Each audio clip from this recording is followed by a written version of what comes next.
Hitantsika amin'izao fa efa niakatra ambonimbony le rideau. Somary efa hita ny tongony. Omentsika amin'ny franc indray fitenenana ametrahanao an'ireo fanontaniana izay mbola tianao apetraka rehetrarehetra. Ndao ary. Avec quelle question teo hoe inona miattirer anareo kokoa chez une femme? Fa nahafapo kely ana. Bana manokana miattirer anahy amin'ny vehivavy dia voalohany indrindra ny condition physique. Somary hoe kelikely andila et avy eo ny visage.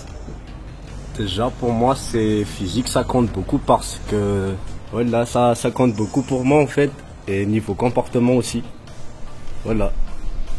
Le physique, oui, ça compte, mais j'appuie surtout sur le caractère, genre le mode de vie quoi. Fanontaniana manaraka franca. Et c'est comment votre style? J'aime bien les swag. Ouais. Moi je suis plutôt classe, oversize et tout là. Plutôt classe, voilà. Une meuf stylée, genre à la base, qui aime se mettre à la mode quoi, qui soit à l'aise dans ses vêtements et tout ça. Sirto nani relation anaronaritra indrindra? Relation naharitra indrindra telo taona. Pour moi c'est 2 ans. Le mien c'est 1 an. Ok, dia efa sendra nivanotona mpitiavana izany ve nareo? Ie, efa voadona. Mba tantarao kely aloha. Nampirafy les cibles. Oh. J'étais dans la dépression pendant un certain temps en fait, et voilà, je croyais plus en amour. Et voilà, et elle m'a quitté quoi. Elle a vu quelqu'un d'autre. Pour moi, c'est que on pouvait pas s'entendre déjà, et aussi on se disputait souvent, et on s'est dit que c'était pas bien, donc on a dû se quitter quoi.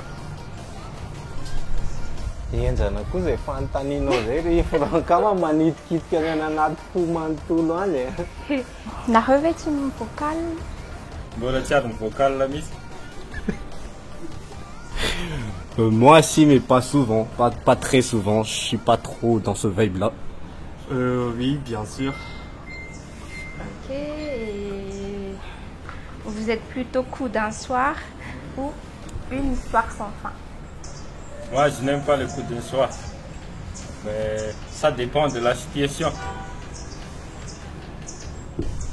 Déjà j'essaie de te connaître, et puis ça dépend quoi. Mais je suis d'habitude histoire sans fin, voilà.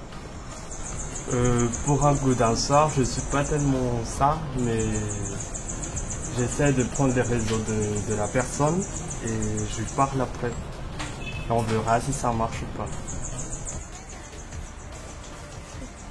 Nahafapo anao izay fanontaniana izay? Eny aby. Hisafidy olona anankiray indray ianao franca amin'izao hoe sorona amin'izy telo lahy. C'est dur. Sa mbola misy fanontaniana kely fanampiny? Ay aloha fa manjary tsika petraka amin'ny vehivavy indray. Ay, omenanao ary ny safidy e.